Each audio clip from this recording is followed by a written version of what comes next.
Hi there, Geoff Coughlin, editor Scale Modelling Now. So welcome to this inbox browser where we can take a look at this brand new tooled BF 109G-4 from Zoukei-Mura in 32nd scale.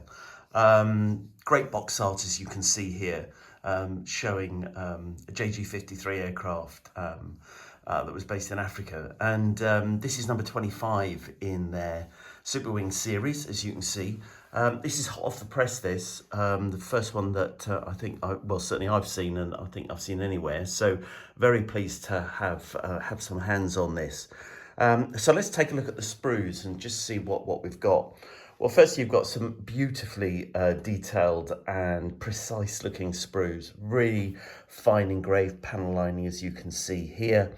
As with all Zoukei-Mura kits, just need to understand they go about things in a particular way, which means you get plenty of detail, some of which you may want to expose, some of it you might not. So for instance, you get all the internal wing detail, which you can see here, which obviously when you attach the wings, then of course is largely covered up. However, what you do get is the detail for the gun bays, if you wanted to add those, but in this case, what we have is the R6, the Rüstadt's fit, which have got these gondolas, the twin MG151s under the wings, which are included. I particularly like these. They're very neat. I mean, another neat touch you can see here, you can either have the gondolas either open, so you can see the internal gun detail, or closed, so that's your choice. And while we're on the subject, I mean, a massive part of the BF 109, the G series, is this Daimler-Benz 601 engine, and gosh, do you get everything you need to complete an absolutely stunning engine. Here, all the mounts, all the firewall detail, cockpit detail largely, which you can see in this particular image over here. Other nice touches, which are the different sizes of wheels, of course, for this, which had the G series had bigger wheels fitted. Radio compartment, you can see that over here. Really impressive looking spinner and detail that goes with that. I'm sure there'll be other versions of the G to follow, I'm certain of that, not least of which, of course, you've got both sizes of wheel and tyre, which you can see here. Onto the actual main engine itself. I mean, there's just so many parts to it. I mean, it's beautiful. I think it's just so so well detailed that what I'm going to have to do when I do the build, which is going to be a priority. So as soon as I finish one of the two current projects I'm working on, which won't be long now, I should be getting straight into this because it's just beautiful. And the plan's going to be to actually leave all the cowlings open on this particular build, so you can see all that lovely engine detail. Obviously the canopy will be open, as well as will one of the gondolas for the R6 fit of the MG151s under the wings. But really nice detail. You can see here all the detail inside the cockpit. And if I just flick this over, of course, perhaps just before we do that, you get all the other options here as well for positionable tail, tailplane, elevators, and all of that. I mean, there's lovely detail going on here. Plenty of detail inside the fuselage. So also the plan will be to open this radio door on the left-hand side of the fuselage as well, so you'll be able to just peek inside and just see that lovely detail that's on offer there. In terms of the decals, you get a couple of schemes here. I've already mentioned the box scheme. Just quickly show you that again. There we are. We've got a G4 there of JG53. And decals, you can see how beautiful, excellent quality decals, really nice. All the stencil detail you can want. Options for whether you want to use the decals or whether you want to paint the optional main instrument panel and the detail that's molded on that. Just while we're here, we can have a quick look at the clear parts, which are stunning, beautifully clear parts, which you can just see here, which is nice. Another neat little touch here, that center section. This is the fuel supply pipe in the cockpit, and that little center section, which I'm just pointing out there, is actually clear, so that's molded clear, so you can actually paint the rest of it yellow to show the fuel line, and of course the clear part. Lovely little touch, that. So this is that JG53 scheme, which you can see here. which is great. And I know, in fact, it isn't. I flicked over the page, and there we go. That's the JG53 scheme, which is a G4R6 black one.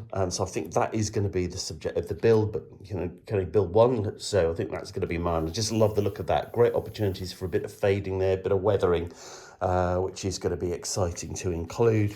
But if you didn't fancy that, you could go for a Russian front April 43 machine here for a G4R6 again, but of course with the slightly different scheme and colour markings. Nice challenge this, good option, certainly with the double chevron showing the particular aircraft to boot. So a couple of good options there, but of course you get just to finish perhaps on this immense 71 odd page instruction book. I mean, one of the many things I love about Zoukei-Mura kits, and there are many things to like about their products, is that you just get such fine, excellent detail, really careful explanation of exactly what it is that's provided. You get options for the different choices and very good, clear indications about which way you need to go depending on which particular scheme and so on and so forth. Lots of good colour references in the front here, so you can, all the R11 references, the German references there, plus any others that you want to use. Nice inclusion here of completed pictures showing the finished engine, DB605A engine in this instance here. That's what it should look like once you finish it. And then of course you get into the various stages of the build that take you through every step along the way. Lots of neat little hints and tips here, checking about things like the angle of things, see things where it's probably better to not secure something at this stage. You're advised not to glue it, but then later on you can finish up by gluing it once everything is in the right position. Really precise, really nice. And again, I like these colour pictures, just giving you a very neat step-by-step staged approach to exactly what should the assembly look like. If you're precise, if you're careful, if you go about this and as a really enjoyable, detailed project, you're just going to love these kits. I've built several Zoukei-Mura kits. They all approach it in this very similar kind of way, and this is what you've got here. Nice, careful approach. Again, here, that's an example there of where you wouldn't glue the parts at this point, but of course, once it's all secured, then you can. Yeah. On it goes. Some you can see here, being the first, we're up to page 16, 17, 18, 19, 20, and that just deals with the engine. So before we even get to the cockpit. So that just gives you an idea and the sense of the scale of the depth of detail that's included. So I, for one, love this. I absolutely do. If you choose not to include the engine, you don't have to include it. You could build up most of it without that, or perhaps with not adding as much detail and just close all the cowls up. It's up to you, your choice. But for me, I think, it would be almost criminal given the depths that the engineering team at SWS Zoukei-Mura have gone into to not include that detail. There we go, that's that radio compartment there. Master compass also included that, little things like that. Lovely. And again, just showing exactly where these things should sit, where they should fit, and so on and so forth. Nice touches here for the G4, just showing here some little panels that need to be filled to make sure that you get a really accurate, perfectly accurate replica once you're finished. And on it all goes. So for me, I think that's exciting. Really looking forward to this build. Going to take my time with this. It's going to be, as I said, it's going to be in depth. It's going to be hopefully a good opportunity to show you just what you could do and what enjoyment you can get out of the build. So, okay, I'm putting quite a lot on the line there with that, but that's just, to think just, having seen the quality of these things, it's just great to take a bit of extra time, just add a bit of refinement, just in terms of what you're doing. Your prep, make sure everything fits bang on, and then you shouldn't have any issues down the line.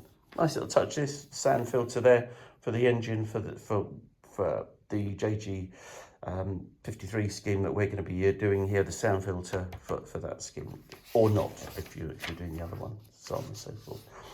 There we go. And then of course you've got, it just looks great, doesn't it? Every inch a 109. And one of the other nice things I like is you get 4 possible positions that you could put the various things like radiator flaps, flaps themselves, whatever it is, all that, radiator flaps, landing flaps, whatever position you want, you've got 4 options to make your choice. For me, it's got to be flaps down on this. Again, I think it's just another thing. I think the 109 just looks great with the flaps down. It's a bit like the P51 Mustang, if you know what I'm talking about. Apart from the fact that the hydraulic systems bleed and then the flaps droop on P51s, just the same with 109s. I think it just looks better when the thing's parked up, which is what we're going to be representing this particular model as. And then eventually come stage 64 into the decals and of course the painting guide and so on and so forth. Well, final touch, here we are. They've included a set of masking set there, so you can mask up the clear parts, which is great, nice touch. And of course you've got the optional drop tank for the centerline station, which I'll again be adding to this particular project. So that's it. That's Zoukei-Mura's BF109G4. It's 25 in their Super Wing series in 32nd scale. All new tool. What is not to like? Gorgeous looking kit.